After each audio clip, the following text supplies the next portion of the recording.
Sarah Martinez held the divorce papers in her shaking hands. The ink was still wet from where she had signed her name. She stood in the dusty yard of her grandmother's old ranch, watching her husband Marcus pack his things into his shiny black car. "You really think this old place will save you?" Marcus laughed as he threw his last suitcase into the trunk. He pointed at the broken fence posts in the old barn that was falling apart. "Look at this dump, Sarah. The roof has holes in it. The fences are broken. Even the grass is dead." Sarah said nothing. She just watched him with tired eyes.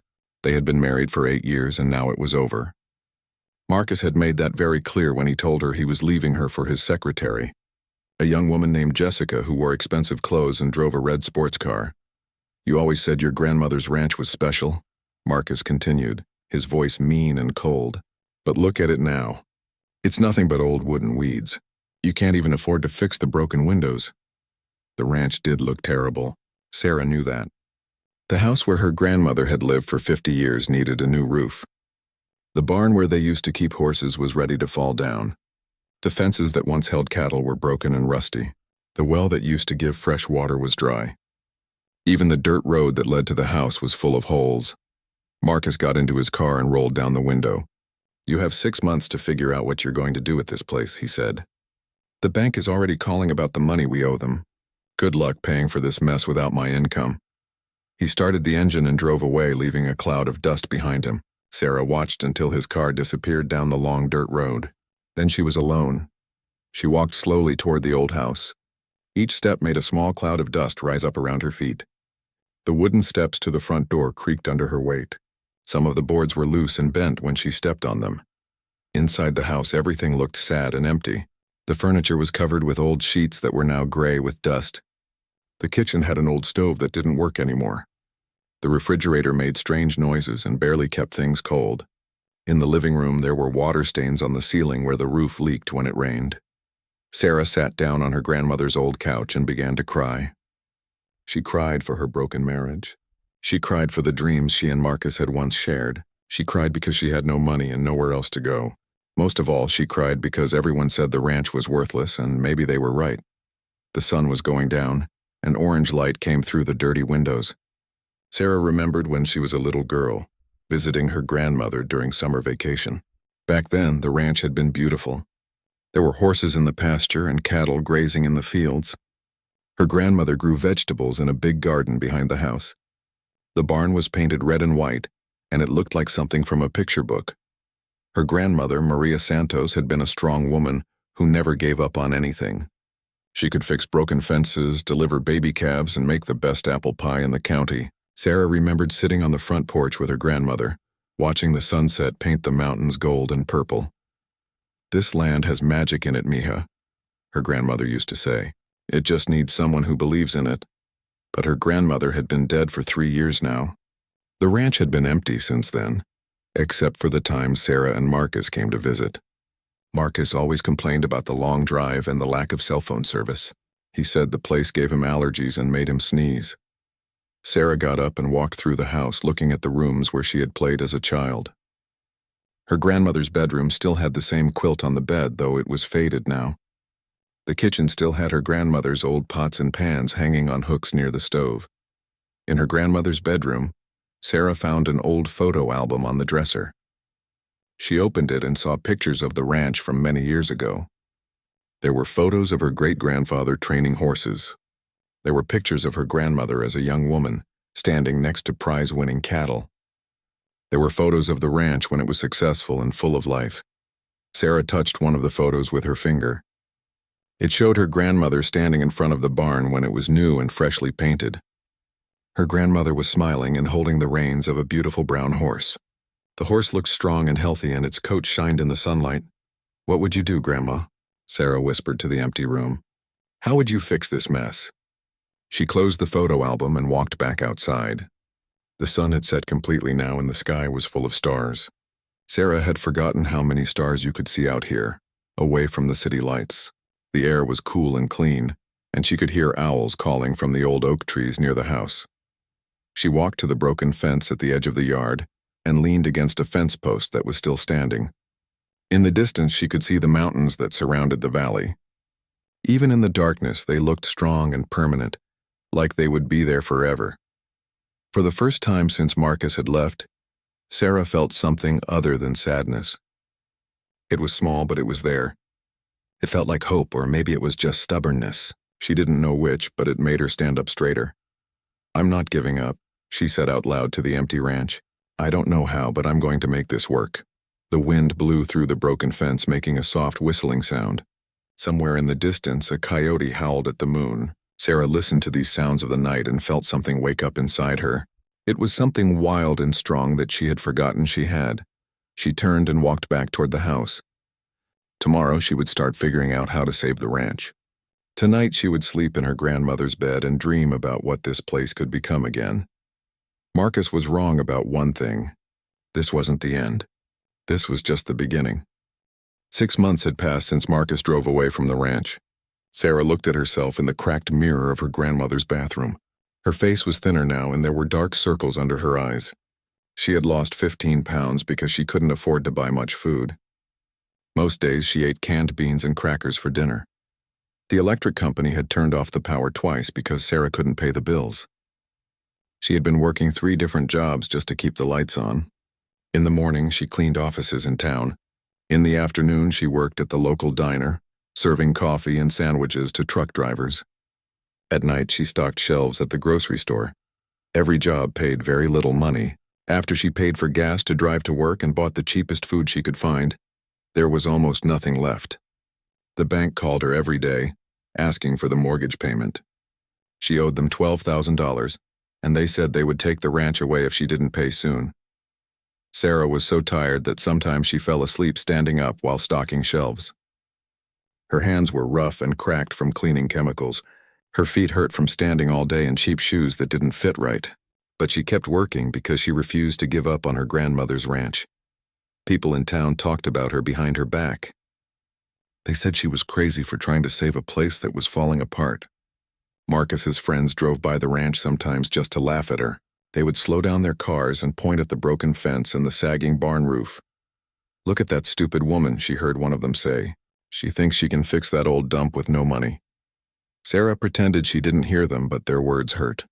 Sometimes she wondered if they were right. Maybe she was just fooling herself. Maybe the ranch really was hopeless. One cold morning in October, Sarah was in the old barn trying to fix a hole in the roof.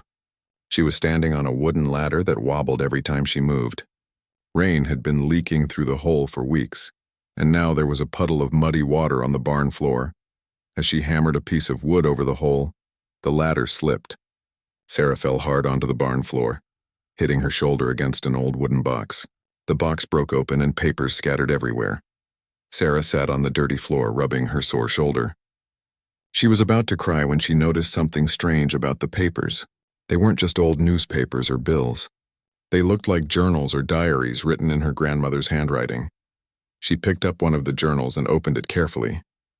The pages were yellow with age, but the writing was still clear. At the top of the first page, her grandmother had written, "The Santos Family Ranch, Secrets and Stories, 1962. Sarah's heart began to beat faster. She had never seen these journals before. She gathered up all the papers and carried them into the house. She made a cup of cheap coffee and sat at the kitchen table to read. The first journal was about her great-grandfather, Roberto Santos.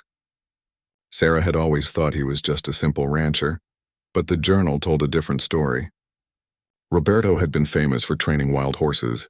Rich people from all over the state had brought their horses to him when no one else could handle them. Papa could gentle the wildest stallion in just a few weeks, her grandmother had written. He had a gift with animals that people couldn't understand. He said the secret was listening to what the horse was really saying, not just what it looked like it was doing. Sarah read about how Roberto had built a special round pen for training horses. The journal had drawings showing exactly how he built it and where it was located on the ranch. Sarah realized she had walked past that spot hundreds of times without knowing what it used to be. But the most exciting discovery was in the second journal. Her grandmother had written about a natural spring that ran under the ranch. Sarah had always wondered why the grass grew better in certain spots even during dry summers. Now she knew why.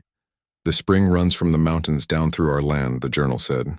"Papa diverted it to water the cattle, but Mama wanted to keep it natural for the wildlife.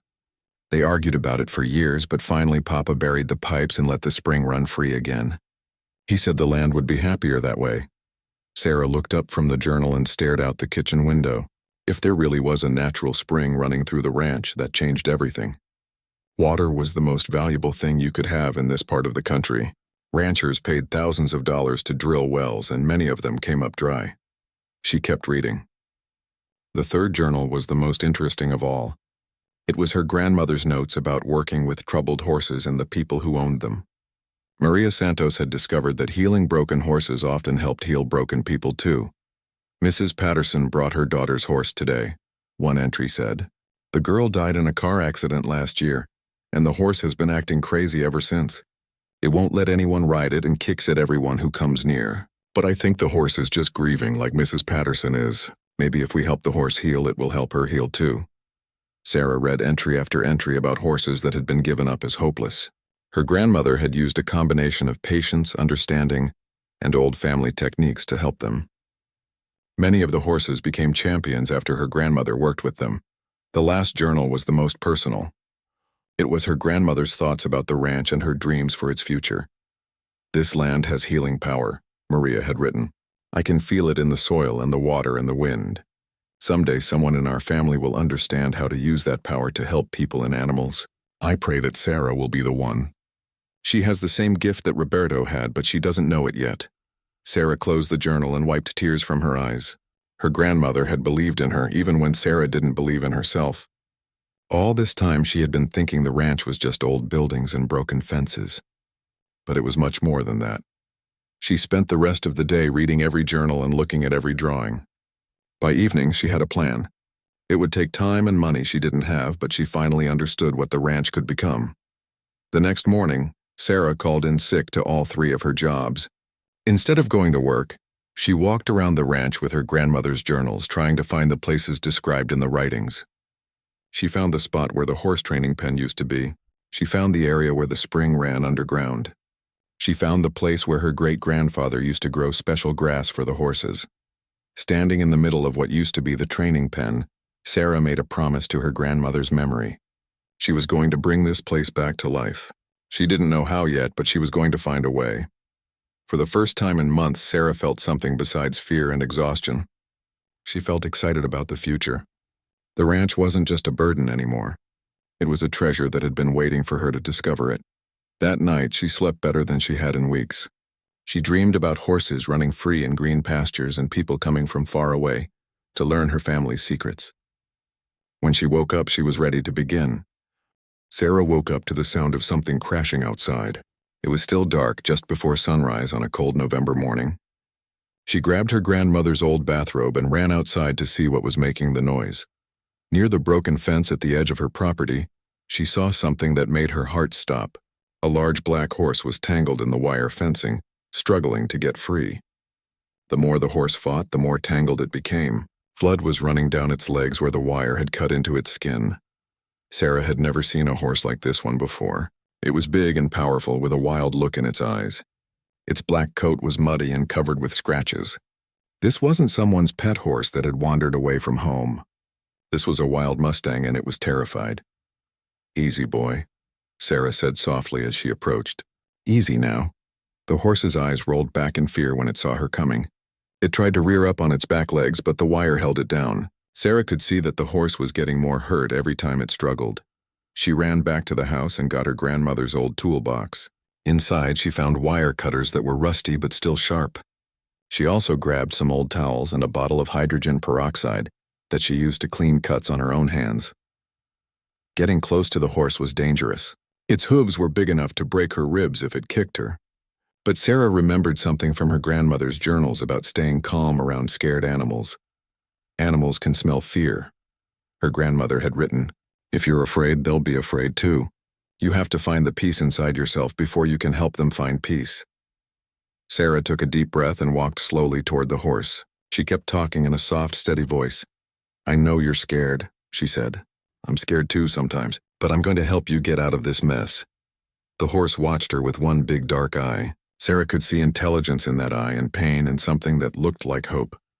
She started cutting the wire very carefully. Each time she cut a piece free, the horse relaxed a little more. It took her almost an hour to cut through all the wire without hurting the horse worse than it already was. When the last piece of wire fell away, the horse could have run off immediately. Instead, it stood very still and looked at Sarah. Its legs were bleeding, and it was breathing hard from exhaustion and fear. "You're free now," Sarah whispered. "You can go," but the horse didn't leave. It just stood there watching her. Sarah went back to the house and got a bucket of water and some grain that she had been saving for the birds. She set both on the ground about 10 feet away from the horse, then backed away. The horse looked at the water and grain, then at Sarah. Very slowly it walked over and began to drink. Sarah had never seen an animal so thirsty. The horse drank the entire bucket of water, then ate every bit of grain. When it was finished eating, the horse looked at Sarah again. This time its eyes looked different. The wild terror was gone, replaced by something that looked almost like gratitude. Sarah knew she should call the authorities about the wild horse. There were laws about capturing mustangs, and she could get in trouble for keeping it. But looking at the horse's injured legs, she knew it wouldn't survive in the wild until it healed. "You can stay until you're better," she told the horse. "But then you'll have to decide what you want to do." She spent the rest of the morning cleaning the cuts on the horse's legs. The horse stood perfectly still while she worked, as if it understood that she was trying to help. Some of the cuts were deep and would need time to heal properly. Sarah made a temporary shelter for the horse by hanging old tarps between 2 trees. It wasn't much, but it would keep the rain off. She used rope to make a loose fence around a small area, where the horse could move around but not wander off. Over the next few days, Sarah fell into a routine. She would go to her cleaning job in the morning, come home at lunch to check on the horse, work at the diner in the afternoon, and spend her evenings sitting near the horse, talking to it softly. She started calling the horse Midnight because of his black coat. Each day, Midnight seemed a little calmer and a little stronger. His cuts were healing well, and he had stopped limping on his front leg. Sarah began to notice things about Midnight that surprised her. He was incredibly smart. When she brought him food, he would wait for her to put it down before approaching, like he had learned manners somewhere. When she was working around the ranch, he would watch everything she did with interest. One evening, Sarah was reading her grandmother's journals while sitting near Midnight's pen. She read about a technique her great-grandfather had used to communicate with horses.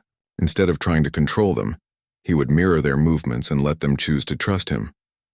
Sarah decided to try it. She stood up and moved slowly around the pen, copying the way Midnight moved his head and shifted his weight. At first, Midnight watched her suspiciously, but after a few minutes, something amazing happened. Midnight began to copy her movements too. When Sarah raised her hand, Midnight raised his head. When Sarah took a step to the left, Midnight took a step to the left. It was like they were dancing together. This went on for about 10 minutes before Midnight did something that took Sarah's breath away. He walked over to the fence and put his nose very close to her hand. Sarah held perfectly still, and Midnight gently touched her palm with his nose. It was the first time the wild horse had voluntarily touched a human being. Word about Sarah and her horse began to spread around town. Mrs. Johnson, who owned the feed store, came by to see Midnight for herself. She had raised horses for 30 years and had never seen anything like what Sarah was doing. "That horse was completely wild 2 weeks ago," Mrs. Johnson said, watching Midnight calmly eat from Sarah's hand. "How did you gentle him so fast?" Sarah didn't know how to explain it. She just knew that something magical was happening between her and Midnight. Every day they understood each other a little better. Then Dr. Martinez, the local veterinarian, came to check on Midnight's healing legs. Dr. Martinez was known for being very serious and not easily impressed. But after examining Midnight, he shook his head in amazement. "I've seen a lot of horses in my career," he said, "but I've never seen a wild Mustang trust a human this completely. You have a real gift, Sarah." Dr. Martinez asked if he could bring his daughter's horse to Sarah. The horse had been in an accident and was now afraid of everything. 3 different trainers had given up on him. "If you can help Thunder like you helped this Mustang," Dr. Martinez said, "I'll pay you whatever you think is fair." Sarah agreed to try. When Dr. Martinez brought Thunder the next week, Sarah used the same techniques that had worked with Midnight. She read her grandmother's journals for guidance and listened to what the frightened horse was trying to tell her. Within a month, Thunder was calm and gentle again. Dr. Martinez was so grateful that he told everyone he knew about Sarah's amazing ability with horses. Soon, other people started calling. A woman from the city wanted Sarah to help her daughter's show horse that had started refusing to jump. A rancher needed help with a young stallion that had become aggressive after being attacked by a mountain lion. Sarah realized that her grandmother had been right. The ranch did have healing power, and Sarah did have a gift for using it. But more than that, she was discovering something about herself that she had never known before. She wasn't the helpless, defeated woman that Marcus had left behind. She was strong and capable and had talents that no one, including herself, had ever recognized. As winter turned to spring, Sarah made a decision. She quit 2 of her 3 jobs and started focusing on training horses full-time. It was scary because the money wasn't steady, but she knew this was what she was meant to do. Midnight had been free to leave for months, but he chose to stay. He had become her partner in ways she never could have imagined. Together they were building something new and wonderful on the old ranch. Sarah's life was still hard, and money was still tight, but she went to bed each night feeling hopeful instead of defeated. She was finally becoming the person her grandmother had always believed she could be. The broken ranch was starting to heal, and so was Sarah's broken heart. 2 years had passed since Sarah found Midnight tangled in her fence. The ranch looked completely different now. Where there used to be broken fences and dead grass, there were now strong wooden posts and green pastures. The old barn had a new roof and fresh red paint. Most importantly, there were horses everywhere. Sarah walked through her property with Midnight following beside her like a giant black dog. She still couldn't believe how much had changed. The woman who used to eat canned beans for dinner now had a bank account with actual money in it. Not rich person money yet, but enough to pay her bills and buy good food. It had started slowly. After word spread about her success with Thunder and the other early horses, more people began bringing their problem horses to Sarah. She charged modest fees at first, worried that no one would pay much for her services. But the results spoke for themselves. Horse after horse left the ranch calmer, healthier, and better behaved than when they arrived. Sarah's reputation grew, and so did her prices. What started as $50 per week became $100, then $200, then $500. The turning point came when Margaret Whitman brought her prize thoroughbred to the ranch. Margaret was one of the richest women in the state, and her horse Sterling had cost more than most people's houses. But Sterling had developed a fear of loud noises after a barn fire at his previous stable. He would panic and run whenever he heard trucks, tractors, or even slamming doors. 3 expensive trainers had failed to help Sterling. Margaret was desperate when she heard about Sarah through Dr. Martinez. She drove up to the ranch in a luxury truck, pulling a horse trailer that was nicer than Sarah's house. Margaret looked around at the simple facilities with obvious doubt. "Are you sure you can help him?" she asked. "This doesn't look like the other places I've tried." Sarah understood Margaret's concern. The ranch was clean and well-maintained now, but it was still basic compared to the fancy facilities where rich people usually kept their horses. Sarah had built most of the improvements herself, using wood and materials she could afford.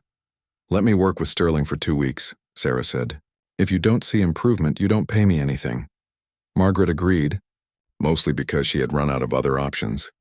Sterling was a beautiful horse, but Sarah could see the fear in his eyes immediately. Every small sound made him jump and snort. When a bird flew out of a tree nearby, Sterling tried to run away, dragging the person holding his lead rope. Sarah spent the first 3 days just sitting near Sterling's pen, reading books and talking softly.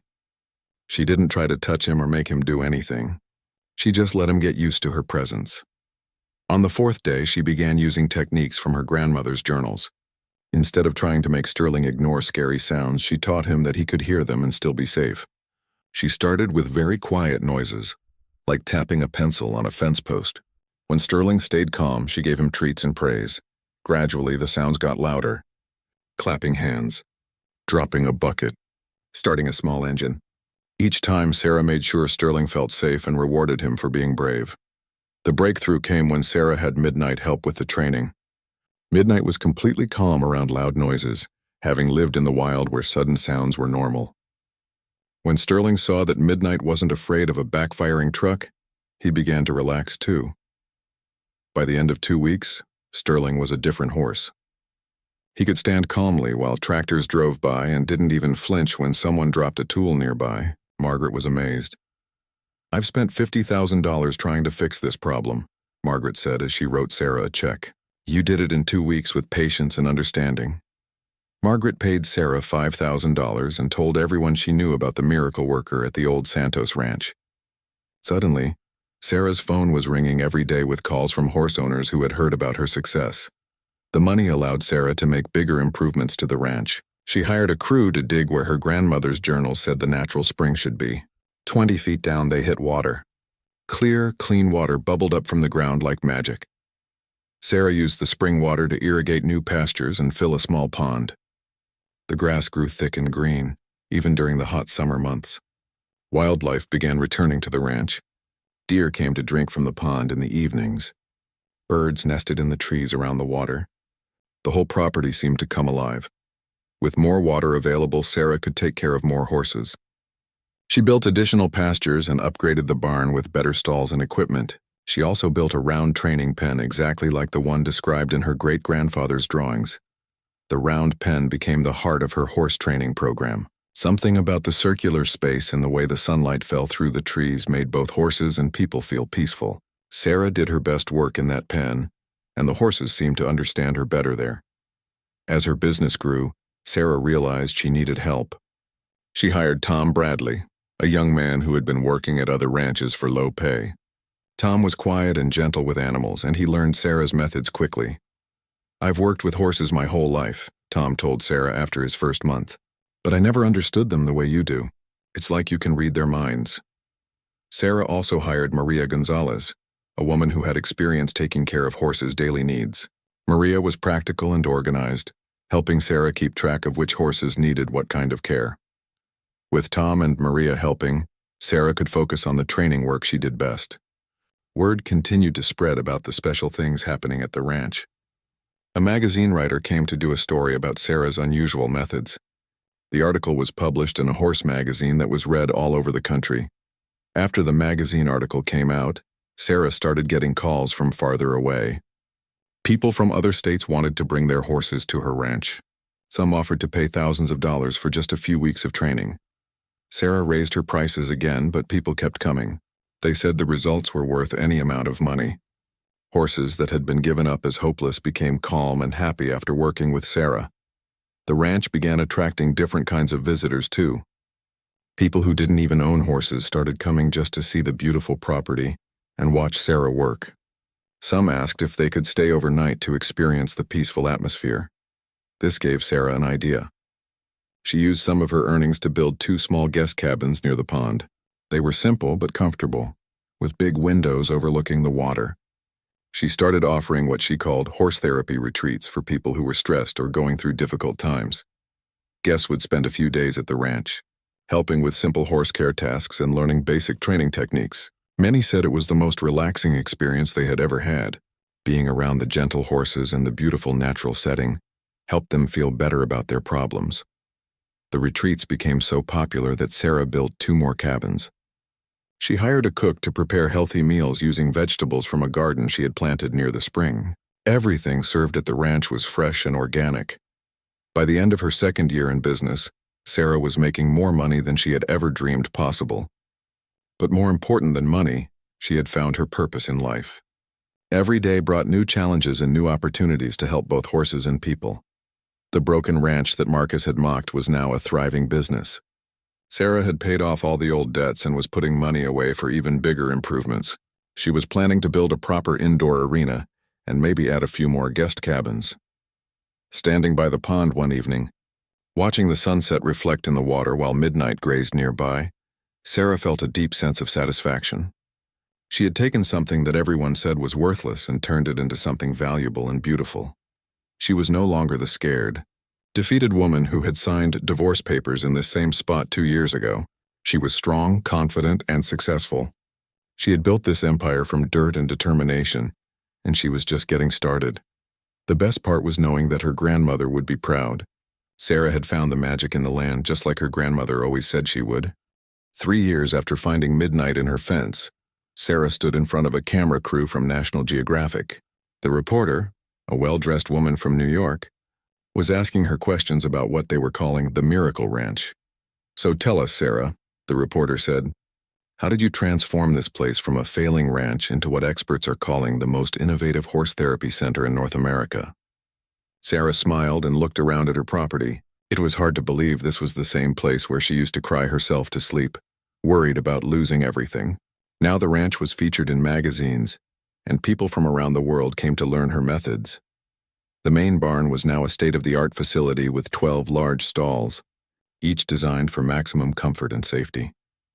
The old round pen had been joined by 3 more training areas, including a covered arena for work during bad weather. Solar panels on the barn roof provided clean electricity for the entire property. But the most impressive change was the guest facilities. What had started as 2 simple cabins had grown into a luxury retreat center. 8 beautiful cabins were scattered around the property, each with its own view of the mountains or the pond. The cabins were made from local wood and stone, designed to blend perfectly with the natural landscape. The main lodge, built near the original farmhouse, served as a dining hall and meeting space. Large windows looked out over the pastures where horses grazed peacefully. Inside, comfortable furniture and a stone fireplace created a warm, welcoming atmosphere. Sarah's guest ranch now charged premium prices, and there was a waiting list to get in. People paid $3,000 for a week-long stay that included horse therapy sessions, gourmet meals, hiking trails, and yoga classes in the meadow by the spring. The guests weren't just regular tourists. Sarah's clientele included movie stars, business executives, and even royalty from other countries. They came seeking peace and healing in the same place that had once been dismissed as worthless. Just last month, a famous actress had stayed at the ranch to recover from a difficult divorce. She worked with a gentle mare named Luna, and said it was the first time she had felt truly calm in years. When she left, she donated $50,000 to help Sarah expand her programs. The National Geographic crew spent 3 days filming everything at the ranch. They recorded Sarah working with horses, interviewed guests about their experiences, and captured the stunning beauty of the property from helicopter cameras. "Your story is really remarkable," the reporter said during their final interview. "From broke and desperate to running $1 million business in just 3 years. What's your secret?" Sarah thought about the question carefully. "I think the secret is listening," she said. "Really listening to what the horses need, what the land needs, what people need. My grandmother always said this place had healing power. I just had to learn how to use it." The magazine feature would bring even more attention to the ranch, but Sarah was already planning her next expansion. She wanted to start a foundation to help other women who were going through difficult divorces. Too many women felt hopeless and defeated just like she had. Sarah wanted to show them that rock bottom could be the foundation for something amazing. Her personal transformation was as dramatic as the ranch's transformation. The thin, exhausted woman who used to work 3 jobs was gone. Sarah now had a strong, healthy body from years of physical work with horses. Her hair was longer and wilder, often braided with small leather ties that she had learned to make from an old craftsman in town. She wore custom-made boots that cost more than Marcus used to spend on clothes in a month. Her jeans were designer brands, but she chose them for their durability rather than their labels. Everything about her radiated confidence and success, but in a natural, understated way. The financial success was beyond anything Sarah had imagined possible. The ranch now brought in over $2 million per year.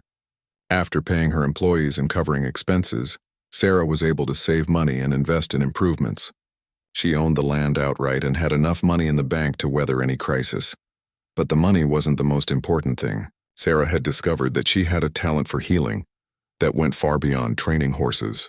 Guests often said that their week at the ranch changed their entire outlook on life. People who arrived stressed and broken left feeling renewed and hopeful. Dr. Jennifer Walsh, a psychiatrist from Chicago, had been studying Sarah's methods for her research on animal-assisted therapy.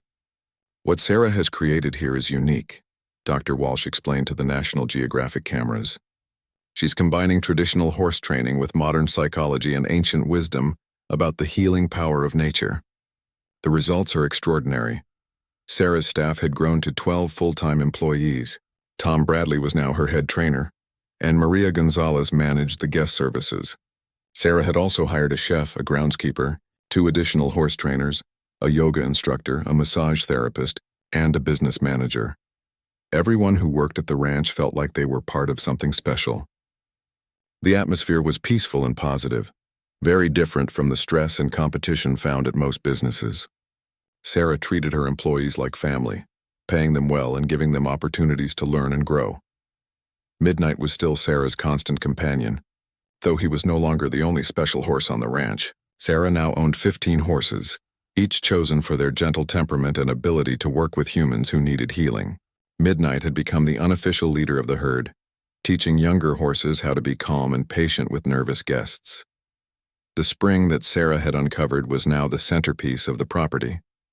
The water flowed through a series of small ponds and streams, creating habitats for fish, frogs, and water birds. Guests loved to sit by the water in the evening, listening to the gentle sounds and watching wildlife. Sarah had also restored the vegetable garden that her grandmother used to tend. Now it was much larger, providing fresh produce for the ranch's kitchen. Guests could help with gardening as part of their therapy experience, learning that growing things could be as healing as working with animals.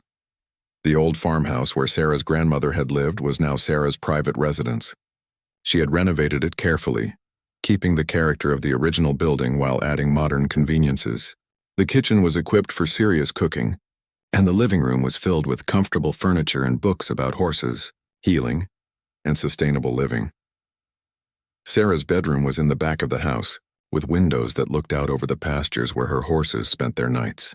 She often fell asleep to the sound of horses moving quietly through the grass, a sound that never failed to make her feel peaceful. The walls of the house were decorated with photos showing the ranch's transformation over the years. There were pictures of the broken-down buildings as they used to be, construction photos of the improvements, and images of all the horses and people who had found healing there. But Sarah's favorite photo was one that Tom had taken without her knowing. It showed her standing in the round pen with 3 horses gathered around her, all of them looking completely relaxed and trusting. The late afternoon light made everything look golden and magical. That photo captured what Sarah loved most about her life now. She was no longer just surviving. She was thriving. She had found her calling and built something meaningful that would last long after she was gone. As the National Geographic crew packed up their equipment, Sarah walked through the ranch one more time. Tomorrow would bring new guests, new horses, and new challenges. But she was ready for all of it. She had become the woman her grandmother always believed she could be, strong, successful, and wild in all the best ways. The phoenix had truly risen from the ashes of her old life, and she was soaring higher than she ever thought possible. Sarah was working with Thunder's Wish, a young stallion whose owner had paid $15,000 for a month of training, when she heard a car coming up the main road to the ranch. The sound of the engine was different from the usual luxury vehicles that brought her wealthy clients. This car sounded older, with a rough idle that suggested it needed repair. She looked up from the round pen where she was teaching Thunder's Wish to respond to subtle hand signals. A gray sedan was pulling into the parking area near the main lodge. The car was clean but obviously used, maybe 10 years old. Sarah couldn't see the driver through the windshield because of the morning sun's glare. Thunder's Wish snorted and stamped his feet, picking up on Sarah's sudden tension. Animals always knew when something was different even before humans figured out what it was. "Easy, boy," Sarah said softly, returning her attention to the horse. "Let's finish what we started." But she kept glancing toward the parking area as she worked. The car door had opened, but the driver was taking a long time to get out. Finally, a man emerged, and Sarah's heart nearly stopped. It was Marcus. He looked different from the confident, well-dressed man who had driven away from the ranch 4 years ago. His hair was thinner and grayer. His clothes were nice but not expensive like they used to be. He had gained weight around his middle, and his face looked tired and older than his 42 years. Marcus stood by his car for a long moment, looking around at the transformed ranch. Sarah could see the shock on his face as he took in the beautiful buildings, the well-maintained fences, and the expensive horses grazing in perfect pastures. Sarah continued working with Thunder's Wish, pretending she hadn't noticed Marcus. But her hands were shaking slightly and the horse sensed her nervousness. She took deep breaths, using the calming techniques she taught her guests. Tom Bradley appeared from the main barn and walked toward Marcus. Sarah couldn't hear their conversation, but she saw Tom pointing toward the round pen where she was working. Marcus nodded and began walking in her direction, Sarah's first instinct was to run. She could leave Thunder's wish in the pen and escape to her house through the back trail. But that would be the old Sarah, the frightened woman who used to hide from problems. The new Sarah didn't run from anything. She finished the training session, giving Thunder's wish his reward of carrots and praise. Then she opened the gate and walked out to meet the man who had once been her husband.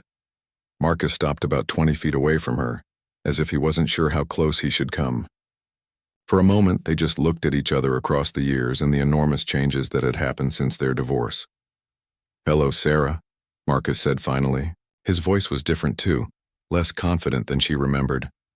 "Marcus," Sarah replied, keeping her voice neutral. "This is unexpected." He laughed, but it wasn't a happy sound. "I bet it is.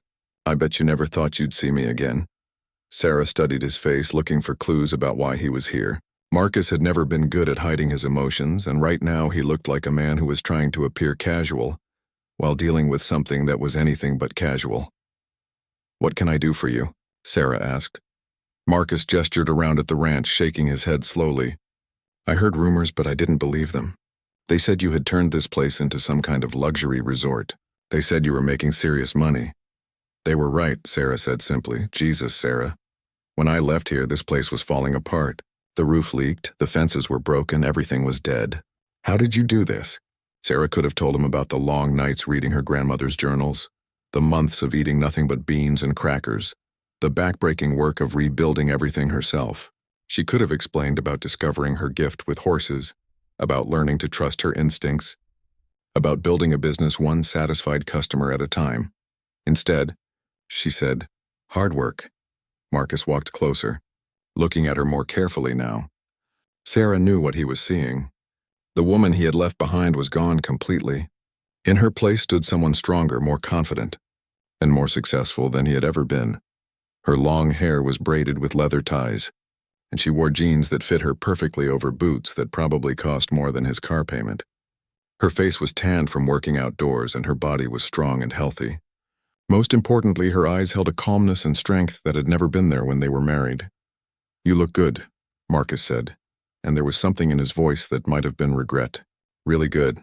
Different." "Thank you," Sarah replied, but she didn't return the compliment. Marcus looked around again at the beautiful facilities. "So this horse training thing really worked out for you?" "It's more than horse training," Sarah said. "We offer healing programs for people too. Guests come here to find peace and work through difficult times in their lives." "Like a therapy ranch?" "Something like that." Marcus was quiet for a moment, processing this information. Sarah could practically see the wheels turning in his head as he tried to figure out how much money she might be making. That's really something," he said finally. "I always knew you were good with animals, but I never imagined anything like this." Sarah remembered all the times Marcus had made fun of her love for horses. He used to say it was a waste of time and money, a childish hobby that she should have outgrown. Now he was trying to act like he had always supported her dreams. "Why are you here, Marcus?" Sarah asked directly. He looked uncomfortable, shifting his weight from one foot to the other. "I was in the area for business. Thought I'd stop by and see how you were doing." Sarah knew that was a lie. The ranch was 30 miles from the nearest highway, not a place you just happened to be passing through. Marcus had made a special trip to see her, which meant he wanted something. "How's Jessica?" Sarah asked, naming the woman Marcus had left her for. Marcus's face darkened. "We're divorced," he said shortly. "I'm sorry to hear that." "Are you?" "Really?" Sarah considered the question honestly. "Yes, I am. I don't wish unhappiness on anyone, even people who hurt me." This seemed to surprise Marcus. The old Sarah would have been bitter and angry, maybe even happy to hear about his failed marriage. But the new Sarah had moved far beyond those negative emotions. "The real estate business isn't what it used to be," Marcus said, changing the subject. "Things have been tough the last couple of years." Now they were getting to the real reason for his visit. Sarah waited for him to continue. "I heard you might be looking to expand this place," Marcus said, trying to sound casual. "Maybe you could use someone with business experience to help you manage things." Sarah almost laughed. Marcus thought he could walk back into her life and take over the business she had built from nothing. He thought she still needed him, still wanted his help and guidance. "I have a business manager," Sarah said, "and a full staff. We're doing fine. But surely you could use someone with real business expertise, someone who understands finance and marketing and, Well, the kind of high-level thinking that takes a business from good to great. Now Sarah did smile, but it wasn't a warm smile. Marcus, I built this business myself. From the ground up.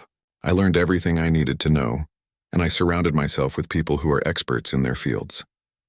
What exactly do you think you could offer that I don't already have? Marcus looked flustered. He had clearly expected Sarah to be grateful for his offer, maybe even excited to have him back in her life. Instead, she was looking at him like he was a stranger asking for a job he wasn't qualified for. Sarah, I know things ended badly between us, Marcus said, his voice becoming more desperate. But we were good together once. We could be good together again. I made mistakes, but I've learned from them. Sarah felt a moment of sadness for the man standing in front of her.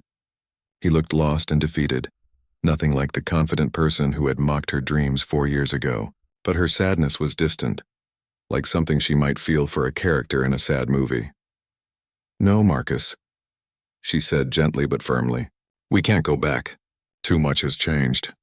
But look at what you've accomplished, Marcus said, gesturing around them again. Think of what we could accomplish together. I built this without you, Sarah said. I don't need you now. The words hung in the air between them, final and undeniable. Marcus stared at her, and Sarah could see the exact moment when he realized that the woman he had abandoned was completely beyond his reach now. She had become something he could never touch or diminish again. Sarah surprised herself by saying the next words that came out of her mouth. Would you like to stay for dinner? Marcus looked shocked. He had clearly expected her to tell him to leave immediately after his failed attempt to insert himself back into her life. Yes, he said, stumbling over the words. Yes, I'd like that. Sarah wasn't sure why she had invited him. Maybe it was curiosity about what kind of man he had become. Maybe it was a desire to show him exactly how much her life had changed. Or maybe it was simply the generous spirit she had developed over the years of helping broken people and animals heal. Dinner is served in the main lodge at 7, Sarah said. You're welcome to look around the property until then. Tom can give you a tour if you'd like. That would be great, Marcus said, seeming genuinely grateful for the invitation. Sarah spent the rest of the afternoon working with her horses and checking on guests, but part of her mind was always aware of Marcus moving around the ranch. She saw him talking to Tom by the main barn, looking at the solar panels and the new facilities. She watched him stand by the spring for a long time, shaking his head as if he couldn't believe what he was seeing. At 7 o'clock, Sarah walked into the main lodge dining room. The space was beautiful in the evening light, with warm wood walls and large windows overlooking the pastures. About 20 guests were seated at round tables enjoying the gourmet meal that Chef Patricia had prepared. Marcus was sitting alone at a small table near the window. He had cleaned up and was wearing a dress shirt that Sarah remembered from their marriage. It was wrinkled and a little too tight now, but he had made an effort to look presentable. Sarah joined him at his table, and they ordered from the evening menu. The food at the ranch was exceptional. Fresh ingredients from Sarah's garden, locally sourced meat and dairy, and creative preparations that rivaled the best restaurants in the city. This is incredible, Marcus said, tasting the herb-crusted salmon with vegetables from the garden. You have a real chef here? Patricia trained at culinary school in Paris, Sarah said. She came here 2 years ago because she wanted to work somewhere that values quality over quantity. Marcus looked around at the other diners. These people are paying serious money to be here, aren't they? Our rates are competitive with other luxury retreats, Sarah said diplomatically. Marcus did some quick math in his head. With 20 guests paying $3,000 each for a week, that's $60,000 per week, times 50 weeks a year. His eyes widened. Sarah, you're making $3 million a year. It's a successful business, Sarah agreed. Marcus set down his fork and stared at her. When we were married, we struggled to make the payments on our little house in town. I was so proud when I made my first $50,000 year in real estate. And now you're making more in a month than I used to make in a year. Sarah didn't respond to this. She could see that Marcus was struggling to process the magnitude of her success. How? He asked. How did you go from cleaning offices for minimum wage to running a $3 million business? Sarah considered how to answer. The simple explanation was that she had discovered her gift and worked incredibly hard to develop it. But the deeper truth was more complex. I learned to believe in myself, she said finally, and I learned to listen, really listen, to what the world was trying to teach me. That sounds like self-help book nonsense, Marcus said. And for a moment his old dismissive attitude surfaced. Sarah felt a flash of her old anger, but it passed quickly. Maybe it does, she said calmly. But it worked. Marcus seemed to realize he had said something wrong. I'm sorry. I didn't mean to sound... It's just hard to understand. When I knew you, you were so... different. I was different, Sarah agreed. I was scared and insecure and convinced that I needed someone else to take care of me. It took losing everything to discover what I was really capable of. They ate in silence for a few minutes, both lost in their own thoughts. Finally, Marcus spoke again. I've been thinking about that day I left, he said. The things I said about this place, about you. I was cruel. Yes, you were. Marcus had probably expected her to minimize his cruelty or tell him it was okay. When she didn't, he looked uncomfortable. I was angry, he said. The marriage wasn't working, and I blamed you for everything that was wrong in my life. I thought if I could just get away from you and this ranch, everything would be better. And was it? Sarah asked. Marcus laughed bitterly. For a while, maybe. Jessica was young and exciting. She thought I was successful and important. But that didn't last long. What happened? Reality happened. Jessica wanted things I couldn't afford. She wanted to travel and live in an expensive house and drive fancy cars. When she realized I wasn't actually rich, just middle class with good sales years and bad sales years, she lost interest fast. Sarah could see the pain in Marcus's eyes as he talked about his failed second marriage. Part of her felt sorry for him, but it was the same distant sympathy she might feel for any stranger going through a difficult time. And then the real estate market crashed. Marcus continued. All the easy money dried up. I made some bad investments, tried to get rich quick in business deals I didn't understand. Lost most of my savings. I'm sorry, Sarah said, and she meant it. Are you? Really? After everything I did to you? Sarah thought about the question carefully. I'm sorry you're hurting, she said. But I'm not sorry about the path my life took because of what you did. If you hadn't left me, I never would have discovered who I really am. This seemed to hit Marcus hard. He stared down at his plate for a long moment. Do you ever think about what would have happened if I had stayed? He asked. If I had believed in you and this place? Sometimes, Sarah admitted, but not in the way you probably hope. I don't think we would have made it work, Marcus. We wanted different things. You wanted me to be someone I wasn't, and I was too weak to be myself. And now I know exactly who I am. And I like that person.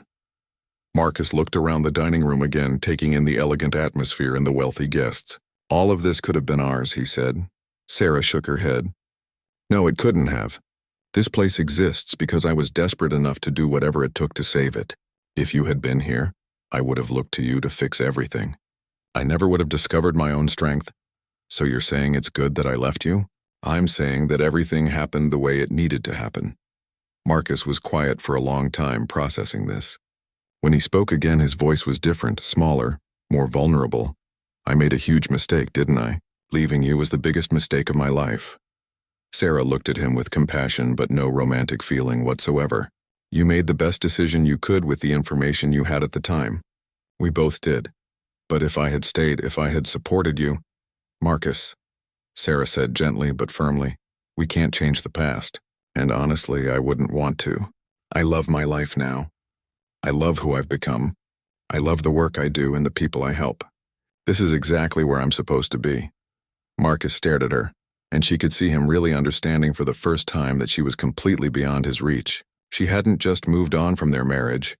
She had evolved into someone he could never have imagined. I don't think about you at all, Sarah said, echoing a line from a movie she had seen recently. But as soon as she said it, she realized it was absolutely true.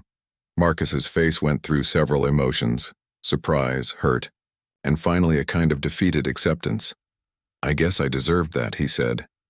It's not about what you deserve, Sarah said. It's just the truth. I spent the first year after our divorce angry at you. Then I spent some time feeling sorry for myself, but eventually I got too busy building this amazing life to think about the past. Marcus nodded slowly. You really have become someone incredible, haven't you? I've become myself, Sarah said. Finally, they finished dinner in relative quiet, making small talk about the food and the ranch. When it was over, Marcus stood to leave. Thank you for dinner, he said, and for letting me see what you've built here. It's truly amazing. You're welcome. Marcus hesitated at the door. Sarah, I know I have no right to ask this, but is there any chance we could try again? I've learned so much and I could help you expand this business even more. Sarah looked at him with kindness but absolute certainty. No, Marcus. There isn't. He nodded, accepting her answer without argument. I had to ask. I understand. As Marcus walked toward his old sedan, Sarah stood in the doorway of the lodge watching him go. She felt peaceful and complete, like a chapter of her life had finally been closed properly. The woman Marcus had left behind was gone forever, replaced by someone stronger, wiser, and wilder than she had ever dreamed possible. Sarah stood in the exact spot where Marcus had mocked her dreams 4 years ago. The morning sun was painting the mountains gold, and the sound of horses moving peacefully through the pastures filled the air. She watched Marcus's gray sedan disappear down the dirt road for the final time, leaving only a small cloud of dust behind.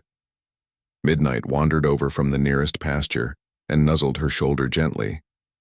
The big black stallion was showing his age now, with gray hairs around his muzzle, but he was still her most trusted companion. Together they had helped hundreds of horses and thousands of people find healing and peace. Well, boy, Sarah said, scratching behind Midnight's ears. That chapter of our story is finally closed. Her phone buzzed in her pocket. Sarah pulled it out and saw a text message from David Chen, a Hollywood director who wanted to feature her ranch in a movie about second chances. He was offering to pay her $200,000 just for the right to film on her property for 2 weeks. Sarah smiled and put the phone away without responding. She would deal with business calls later. Right now, she wanted to enjoy this moment of perfect peace. Tom Bradley approached from the barn, leading Thunder's Wish back to his stall after their morning training session. The young stallion was making excellent progress and would be ready to return to his owner next week. How did the visit go? Tom asked.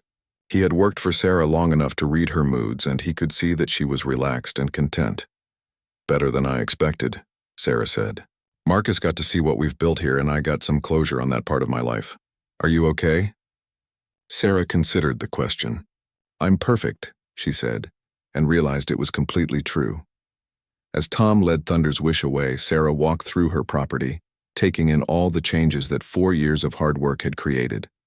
The transformation was so complete that sometimes she had to stop and remind herself that this was the same place where she had once cried over a pile of divorce papers. The ranch now employed 15 people full-time and provided income for dozens of local businesses. The organic garden supplied 3 restaurants in the nearby town. The success of Sarah's programs had attracted other entrepreneurs to the area, creating jobs and boosting the local economy. But more than the economic impact, Sarah was proud of the healing that happened here every day. The ranch had helped over 2,000 people work through difficult periods in their lives. Guests arrived broken and defeated, and they left with renewed hope and strength. Sarah's reputation had spread far beyond the horse world. Doctors were referring patients to her programs. Therapists brought their most difficult cases to experience her unique combination of animal therapy and natural healing. Business executives came to learn leadership skills from watching how she worked with horses. The waiting list for the ranch's programs was now 8 months long. Sarah could have raised her prices even higher, but she had started a scholarship fund to help people who couldn't afford the full cost. Every month, she provided free services to several people who were going through divorces, job losses, or other major life changes. The scholarship fund was just the beginning of Sarah's plans to give back. She was working with architects to design a new facility that would focus specifically on helping women rebuild their lives after major setbacks. The Phoenix Center would offer longer-term programs combining horse therapy, business training, and life coaching. Sarah had also been asked to write a book about her experiences. Publishers were offering large advances for her story, but Sarah was taking her time with the project. She wanted to make sure the book would actually help people, not just entertain them. As she walked past the spring, Sarah noticed a family of deer drinking from the clear water. Wildlife had returned to the ranch in abundance as the natural ecosystem recovered from years of neglect. The property was now a sanctuary for both domestic and wild animals. Her phone rang, interrupting her peaceful morning walk. The caller ID showed the name of Jennifer Walsh, the psychiatrist who had been studying Sarah's methods. Sarah, I have incredible news. Dr. Walsh said excitedly. The research paper about your programs has been accepted by the American Journal of Psychology. This is going to bring national attention to your work. That's wonderful, Sarah said, genuinely pleased. When will it be published? Next month. And there's more. The National Institute of Mental Health wants to fund a 5-year study of your methods. They're offering $3 million to document everything you do and train other therapists to use similar techniques. Sarah leaned against a fence post, processing this information. $3 million would allow her to expand her programs dramatically and help thousands more people. But it would also bring intense scrutiny and pressure to standardize methods that were based on intuition and personal connection. I'll need to think about it, Sarah said. Of course, but Sarah, this could change the entire field of therapy. Your work is groundbreaking. After the call ended, Sarah continued her walk, thinking about the opportunities and challenges that lay ahead. Success brought wonderful possibilities, but it also brought complications. She would need to be careful not to lose the essential spirit of what she did in the process of trying to help more people. She reached the top of a small hill that overlooked the entire ranch. From here she could see everything: the beautiful buildings, the healthy pastures, the guests beginning their morning activities, the staff preparing for another day of meaningful work. This view never failed to amaze her. 4 years ago, she had stood in this same spot and seen only problems. Broken fences, dead grass, buildings that needed repair. Now she saw possibilities, beauty, and a thriving community built around healing and hope. Her transformation was just as dramatic as the ranch's transformation. The frightened, defeated woman who had signed divorce papers was gone completely. In her place stood someone who was confident, successful, and absolutely unafraid of whatever challenges the future might bring. Sarah's hair was longer now, often braided with small wooden beads that guests had given her as thank-you gifts. Her body was strong and lean from years of physical work. Her clothes were well-made but practical, designer jeans and custom boots chosen for durability rather than fashion. She looked like exactly what she was, a successful businesswoman who worked with her hands and wasn't afraid to get dirty. But the biggest change was in her eyes. They held a wildness and strength that came from knowing she could handle anything life threw at her. She had built an empire from nothing, helped thousands of people heal, and created something beautiful and meaningful that would last long after she was gone. A group of guests was gathering in the round pen for their morning session with Luna, a gentle mare who specialized in working with people who had experienced trauma. Sarah watched as the guests, a mix of business executives, cancer survivors, and people going through divorces, began to relax as they interacted with the patient horse. This was what Sarah loved most about her work. She got to witness transformation every day. People arrived at the ranch feeling broken and hopeless, and they left feeling empowered and renewed. She had become a catalyst for healing, helping others discover their own strength just as she had discovered hers. Sarah's phone buzzed again with another text message. This one was from a reporter who wanted to interview her about how to build $1 million business from nothing. Sarah deleted the message without reading it completely. She had learned to ignore requests that focused only on the money and success, rather than the healing and transformation that were the real purpose of her work. As she walked back toward the ranch buildings, Sarah passed the small cemetery where her grandmother was buried. She stopped to visit the simple headstone that read, Maria Santos. She listened to the land. I did it, Grandma, Sarah said softly. I found the magic you always said was here, and I used it to help people heal, just like you did. The wind rustled through the oak trees above the cemetery, making a sound that Sarah chose to interpret as approval. Back at the ranch buildings, the day was beginning in earnest. Guests were heading to breakfast, staff members were preparing for various activities, and horses were being brought in from the pastures for grooming and training sessions. Sarah joined the flow of activity, greeting guests and checking on her staff. This was her favorite time of day, when the ranch was fully alive with purpose and positive energy. Maria Gonzalez approached with the day's schedule.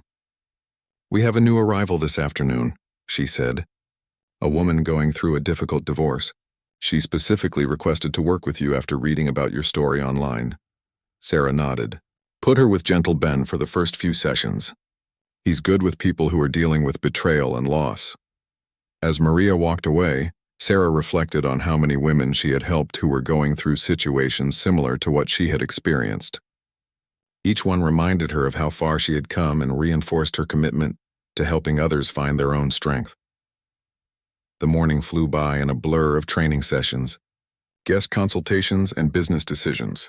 Before Sarah knew it, it was evening again, and she was standing in the same spot where she had started her day.